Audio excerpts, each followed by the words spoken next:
नमस्कार दोस्तों, स्वागत है आपका मेरे यूट्यूब चैनल विकास वर्ल्ड में। दोस्तों आज हम लोगों सही फुल फॉर्म्स के बारे में जानेंगे, जिनके बारे में अक्सर आप लोग सुनते रहते होंगे। सारी फुल फॉर्म्स बहुत ही इंटरेस्टिंग है और बहुत ही इंपॉर्टेंट भी हैं। दोस्तों अगर आप मेरे चैनल पर नए हैं तो प्लीज़ चैनल को सब्सक्राइब कर दीजिए, वीडियो को लाइक कर दीजिए और दोस्तों में शेयर कर दीजिए। दोस्तों स्टार्ट करते हैं कि पहली जो फुल फॉर्म है वो है RTGS की। RTGS बैंकिंग सेक्टर से रिलेटेड है और इसकी full form real time gross settlement होती है। देखिए, जब आपको बैंक में एक बड़ा अमाउंट किसी एक अकाउंट से दूसरे अकाउंट में ट्रांसफ़र करना होता है तो आप RTGS का प्रयोग करते हैं। वहाँ पे एक RTGS का फॉर्म भी होता है जिसको भर के आप RTGS फॉर्म भर के किसी एक अकाउंट से दूसरे अकाउंट में बड़ा अमाउंट ट्रांसफ़र कर देते हैं। इसकी शुरुआत 2004 में हुई थी। ठीक है, देखिए अगली फुल फॉर्म है नेफ्ट की।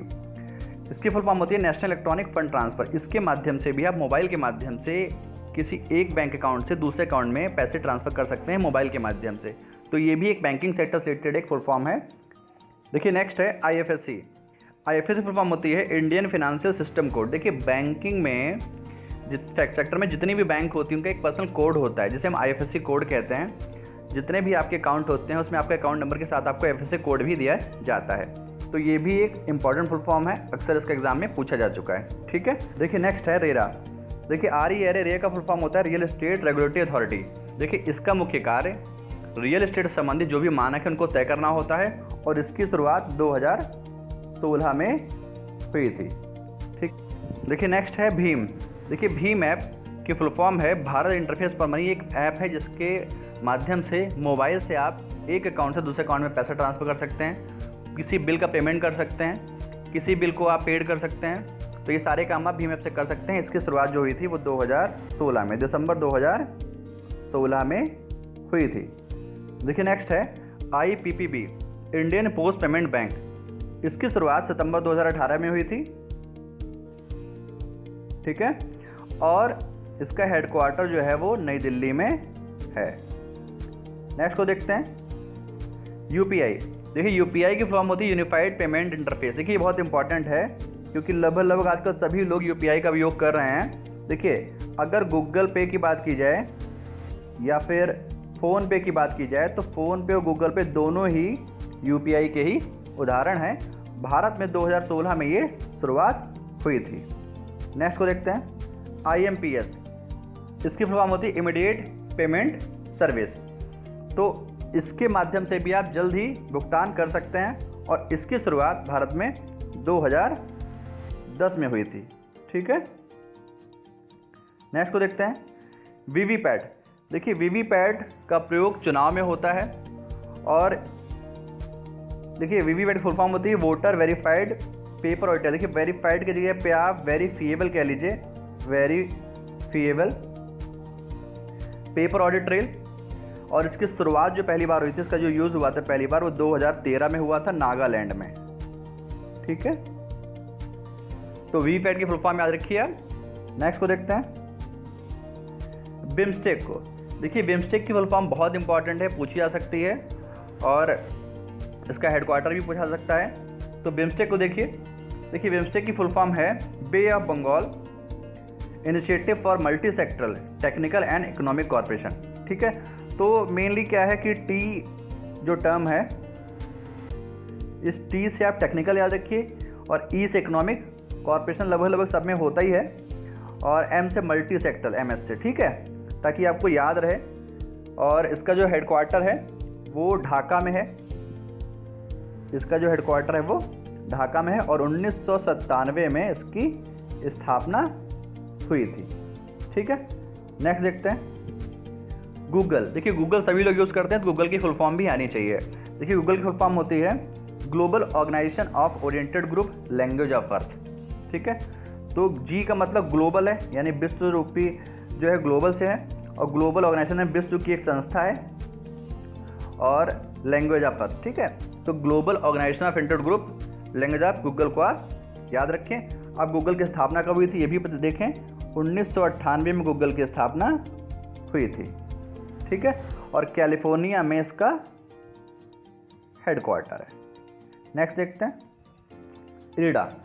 देखिए IRDA की जो फुल फॉर्म है वो है insurance regulatory and development authority. यानी कि जो IRDA का मुख्य कार्य है वह ये है कि जितने भी इंश्योरेंस कंपनियां होती हैं इनको रेगुलेट करना है। ठीक है, इनको रेगुलेट करने के लिए जो मुख्य संस्था है वो है एडा।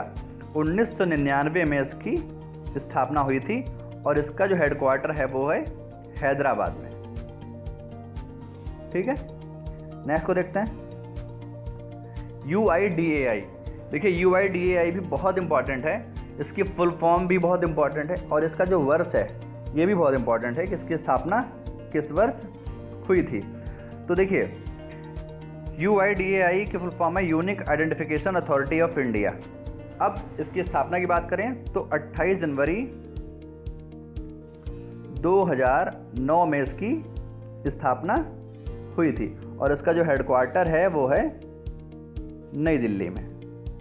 ठीक है, नेक्स्ट को देखते हैं ट्राई। देखिए ट्राई की फुल फॉर्म होती है telecom regulatory authority of India, यानी कि टेलीकॉम की जितनी भी कंपनियां हैं उसको कंट्रोल करने के लिए, उसको रेगुलेट करने के लिए जो मुख्य संस्था है, जो मेन संस्था है, उसका नाम है ट्राई। तो फुल फॉर्म याद रखिए आप, telecom regulatory authority of India. अब बात करते हैं कि ट्राई की जो स्थापना हुई है वो हुई है 1997 में। 1997 में ट्राई की स्थापना हुई है और इसका हेडक्वार्टर भी नई दिल्ली में है। ठीक है, देखिए नेक्स्ट है PSLV। देखिए PSLV फुल फॉर्म होती है पोलर सैटेलाइट लॉन्च व्हीकल। देखिए जहाँ पिलर लिखा हो इसको आप पोलर कर लीजिए। पोलर सैटेलाइट लॉन्च व्हीकल होता है, यानी कि जितने भी सैटेलाइट्स होते हैं उनको लॉन्च करने के लिए आप PSLV का यूज़ करते हैं और इसके माध्यम से जो पहली सैटेलाइट भेजी गई थी वो 1993 में भेजी गई थी। ठीक है, 1993 में भेजी गई थी। तो PSLV के फुल फॉर्म भी आप याद रखिए। अक्सर जो उपग्रह भेजे जाते हैं उनमें PSLV और GSLV का जिक्र होता रहता है। नेक्स्ट देखिए IBA। देखिए IBA भी बहुत चर्चा में रहता है। IBA होता है इंडियन बैंकिंग एसोसिएशन, यानी कि जितने भी बैंक हैं इनका जो संगठन है वो IBA कहलाता है और IBA की स्थापना जो हुई थी वो 1946 में हुई थी। ठीक है, और इसका जो हेडक्वार्टर है वो मुंबई में है। तो आप IBA भी याद रखिए। देखिए इसके अध्यक्ष भी आप याद रखा कीजिए क्योंकि ये करंट का टॉपिक है, बदलते रहते हैं, इसलिए नेक्स्ट टॉपिक में से बता दिया जाएगा। नेक्स्ट देखते हैं CVC। देखिए CVC की फॉर्म होती है सेंट्रल विजिलेंस कमीशन। देखिए सेंट्रल विजिलेंस कमीशन यानी कि केंद्रीय सतर्कता आयोग और इसकी स्थापना हुई थी 1964 में। 1964 में इसकी स्थापना हुई थी और इसका जो हेडक्वार्टर है वो आपका है नई दिल्ली में। ठीक है, नई दिल्ली में इसका भी हेडक्वार्टर है। नेक्स्ट देखते हैं पेटीएम। देखिए पेटीएम सभी लोग जानते होंगे। पेटीएम फुल फॉर्म क्या होती है? पे थ्रू मोबाइल, यानी मोबाइल के माध्यम से पे करना है। तो पेटीएम की फुल फॉर्म आपको याद होनी चाहिए। अब बात आती है कि पेटीएम की शुरुआत कब हुई थी। तो जो पेटीएम की शुरुआत हुई है वो है 2010 से। 2010 से पेटीएम की शुरुआत हुई है और इसका जो हेडक्वार्टर है वो है नोएडा में और इसके संस्थापक विजय शेखर शर्मा है, ये भी आप याद रखिएगा। नेक्स्ट को देखते हैं DSLR। देखिए DSLR कैमरा होता है, सभी जानते हैं, पर इसकी फुल फॉर्म भी आप देख लीजिए। इसकी फुल फॉर्म होती है digital single lens reflex camera. ठीक है, तो कैमरा इसमें हिडन है। R से रिफ्लेक्स होता है, L से लेंस होता है, जो कि कैमरा है तो उसमें लेंस होगा तो आप लेंस याद रखेंगे, और D से डिजिटल होता है, ये सब लोग जानते हैं कि उससे बहुत अच्छा फोटो आता है। नेक्स्ट को देखते हैं वायरस। वायरस यहाँ पे बायोलॉजी से संबंधित नहीं है, वायरस यहाँ पे कंप्यूटर वायरस से संबंधित है। तो इसकी फुल फॉर्म देखिए, इसकी फुल फॉर्म है विटाल। देखिए यहाँ पे विटाल नहीं होगा, वर्चुअल होगा, virtual information, virtual information resource under seize. ठीक है, यहाँ पे साइज भी नहीं सीज होगा। ठीक है, तो इसकी फुल फॉर्म है वायरस की virtual information resource under seize. ठीक है, तो इसको भी याद रखें, ये एक कंप्यूटर का टर्म है, कंप्यूटर से रिलेटेड फुल फॉर्म है। नेक्स्ट को देखते हैं कोबरा। देखिए कोबरा बटालियन होती है, आपको सभी पता है कि जिस तरीके से आर्मी है, आर्मी में एक पैरा कमांडो होते हैं, कमांडो होते हैं, उस तरीके से कोबरा बटालियन भी होती है। तो कोबरा की फुल फॉर्म क्या होती है? वो होती है कमांडो बटालियन। C का मतलब कमांडो, CO का मतलब, और B का मतलब बटालियन। रेजोल्यूट एक्शन मतलब तुरंत एक्शन लेने वाली जो कमांडो होती है उसे हम कोबरा के नाम से जानते हैं। और इसकी जो स्थापना हुई थी वो 2008 में हुई थी। और एक अभी रेलवे की भी बनाई गई है कमांडो, जिसको नाम दिया गया है कोरस। ठीक है, कोरस। ठीक, नेक्स्ट को देखते हैं GSLV। देखिए जिस तरीके से PSLV था वैसे ही GSLV भी है, बस इसका यूज़ अलग प्रकार के उपग्रह को छोड़ने में होता है और PSLV का दूसरे प्रकार के। तो GSLV में देख लीजिए, देखिए PSLV और GSLV में जो G और P का फ़र्क है, तो SLV आप सेम रखेंगे और G का मतलब जो है वो जियो सिंक्रोनाइज है, जियो सिंक्रोनाइज सैटेलाइट लॉन्च व्हीकल। तो इस G के टर्म को याद रखें, PSLV SLV अपने आप ही याद रहेगा, ठीक है। तो GSLV और PSLV का जो मुख्य कार्य होता है वो यही है कि सैटेलाइट्स को भेजना होता है, और इसकी जो पहली बार जो भेजा गया था इसके माध्यम से वो 2001 में भेजा गया था। नेक्स्ट देखते हैं। देखिए फसाई है, यहाँ पे T जो है वो बाई मिस्टेक प्रिंट हो गया है, तो FSSAI है, ठीक है, नीचे लिखा भी हुआ है।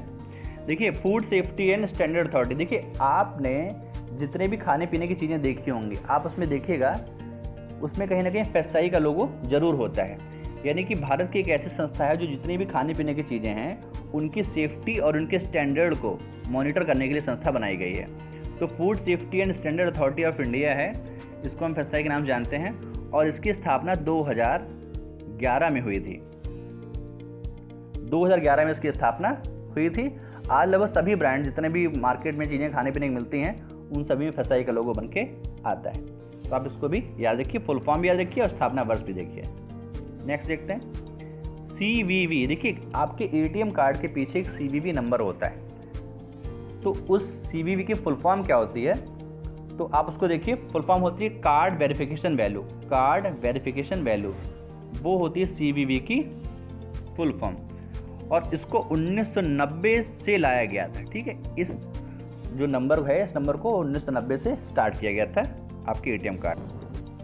देखिए नेक्स्ट है ED फुल फॉर्म होती है डायरेक्टरेट ऑफ एनफोर्समेंट, यानी कि प्रवर्तन निदेशालय।